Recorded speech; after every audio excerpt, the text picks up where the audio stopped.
Now honestly मुझे काफी दुख होता है देखकर कि इसरो ने एक हिस्टोरिक मिशन को लॉन्च किया है। यहाँ पे आप देख पाओगे कुछ ही घंटों पहले इसरो ने इस पर ट्वीट करी है कि स्पैडेक्स मिशन लॉन्च हो चुका है, जबकि इंडियन मीडिया इसको इतना ज्यादा कवर कर नहीं रहा। आप अगर फॉरेन मीडिया देखोगे तो वहां पे तो ओपनली कहा जा रहा है।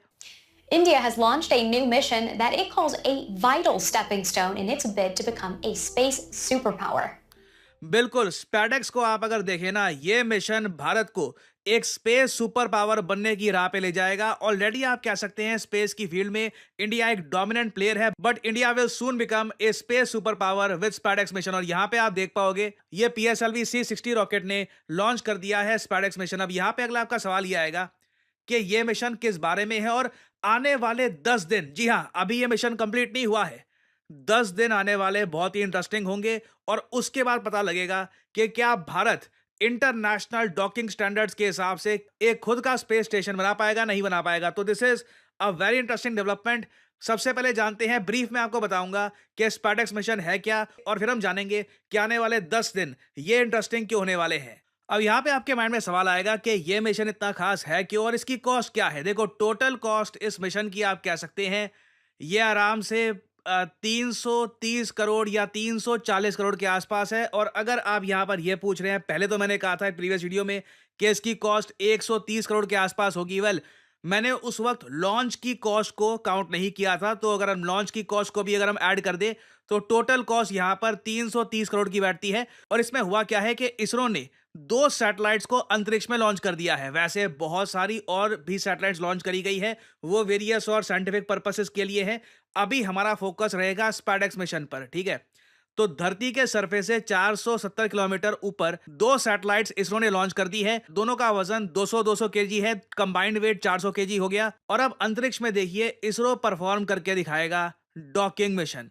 अब यहाँ पे आप कहोगे अच्छा ठीक है, अंतरिक्ष में ये दोनों सैटेलाइट्स ये मर्ज हो जाएंगी ना। ये जो सैटेलाइट है इसका नाम है टारगेट, क्योंकि ये काफी हद तक अपनी जगह पर रहेगी, this will not move allot.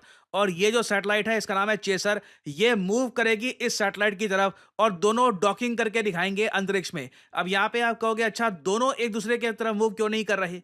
ये जो 10-11 दिन का भी हमको वेट करना पड़ेगा। दोनों जो सैटेलाइट है ये अंतरिक्ष में तो चली गई हैं, अभी इनको 10-11 दिन लगेंगे। दोनों सैटेलाइट्स धीरे धीरे डिस्टेंस जो है कवर करेंगी और फिर इंडिया डॉकिंग करके दिखाएगा अंतरिक्ष में। दुनिया में सिर्फ 3 देश हैं जो अंतरिक्ष में डॉकिंग कर सकते हैं, यूएसए, चाइना, रशिया, और इसमें चौथा देश बन जाएगा इंडिया। और यहाँ पे आपको लॉजिक समझना होगा, अगर दोनों ये यहाँ पे ऑब्जेक्ट्स एक दूसरे की तरफ बढ़ना स्टार्ट कर दे तो उस केस में देखिए एक्सीडेंट हो सकता है, डॉकिंग फेलियर भी हो सकता है, क्योंकि हम लोग ये चाहते हैं कि इवेंचुअली ये जो दोनों सैटेलाइट्स हैं ये और जरा करीब आए और इस तरीके से जो ये डॉकिंग मैकेनिज्म यहाँ पे आप देख रहे हो प्रॉपरली इंटरलॉक करके इंडिया डेमोन्स्ट्रेट करे दुनिया को कि इंटरनेशनल डॉकिंग स्टैंडर्ड्स के हिसाब से भारतीय डॉकिंग स्टैंडर्ड काम करता है।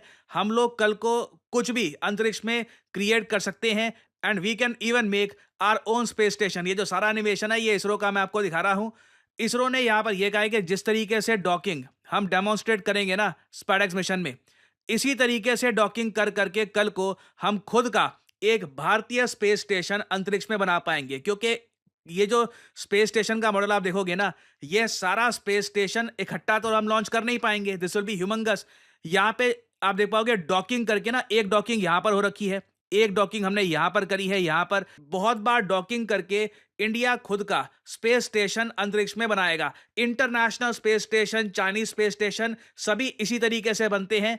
और अगर यहाँ पे आपका सवाल ये है कि ये इंटरनेशनल डॉकिंग स्टैंडर्ड क्या होता है और ये भारतीय डॉकिंग स्टैंडर्ड क्या है, ये मैं आपको थोड़ा सा समझाता हूं। अंतरिक्ष में डॉकिंग करना देखिए बहुत ही मुश्किल कार्य है। 1970 से ही आप देख लीजिए कई कंट्रीज लगातार फेल हो चुकी है अंतरिक्ष में डॉकिंग करने से और उसकी वजह से एक्सीडेंट्स होते हैं। काफी बार एस्ट्रोनॉट्स की जान खतरे में भी आ जाती है। फॉर एग्जाम्पल इधर आप देख पाओगे 1974 का आर्टिकल है। उस वक्त यूएसएसआर के जो एस्ट्रोनॉट्स थे ये धरती पर वापस आ गए थे क्योंकि स्पेस डॉकिंग अंतरिक्ष में फेल कर गई थी।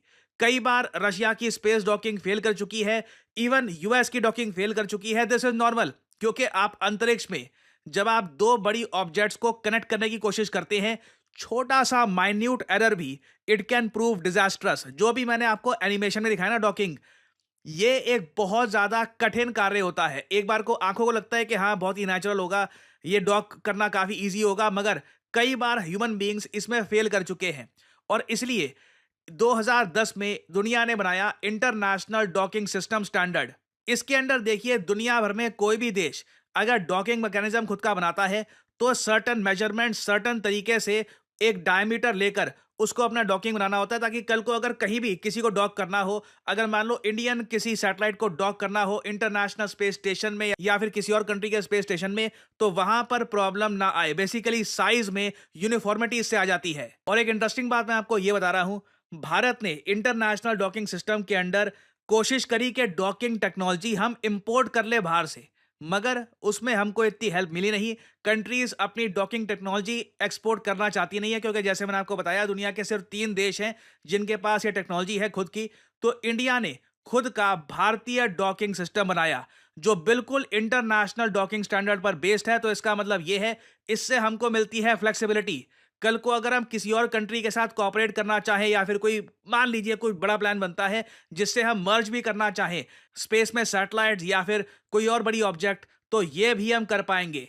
तो अब यहाँ पे आप समझ पा रहे होंगे कि क्यों इसरो स्पैडेक्स मिशन को ऐतिहासिक कह रहा है। और ये अनफॉर्चुनेट बात है कि हमारे देश भारत में ना इस मिशन के बारे में इतना एंथुजियाज्म है नहीं, क्योंकि जो टेक्नोलॉजी हम डेमोन्स्ट्रेट करने वाले हैं इसको डेवलप करने में बहुत समय लगा था और आज भी कई कंट्रीज इसको परफेक्ट नहीं कर पा रहे।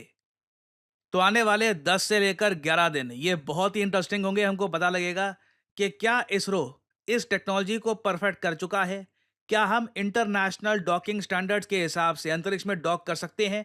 और इसकी जो वीडियो है ये मैं आपको बता दूं पूरी दुनिया में तहलका मचाएगी। तो मैं आप सबको कहूंगा, देखिए जिज्ञासा रखिए इसरो क्या कर रहा है, सपोर्ट इसरो एंड होप कि आने वाले 10-11 दिन में हमको एक और अच्छी न्यूज़ सुनने को मिले। कुछ अपडेट्स आती हैं तो इससे रिलेटेड मैं आपको अपडेट्स देता रहूंगा। अब थोड़ा सा मैं यहाँ पे ये ऐड कर रहा हूँ अभी इस टॉपिक के बारे में, वैसे मैं आपको और जानकारी दूंगा। नए साल में स्टडी आईक्यू के ही अंडर मैं आपको एक नए चैनल पर दिखूंगा। ये मैं इसलिए कर रहा हूं ताकि अभी देखो स्टडी आईक्यू में बहुत सारी वीडियोस अपलोड होती हैं और काफ़ी बार आपको मेरी वीडियोस ढूंढने में प्रॉब्लम भी आती है। तो स्टडी आईक्यू के ही अंडर हम एक नया चैनल ओपन करेंगे जहां पे सिर्फ आपको मेरी वीडियोस मिलेगी, ताकि आप आराम से सभी वीडियोस देख पाए और सभी वीडियोस की नोटिफिकेशन आपको आराम से मिलती रहे। फाइनली आप लोगों से यहाँ पे मैं एक सवाल पूछूंगा।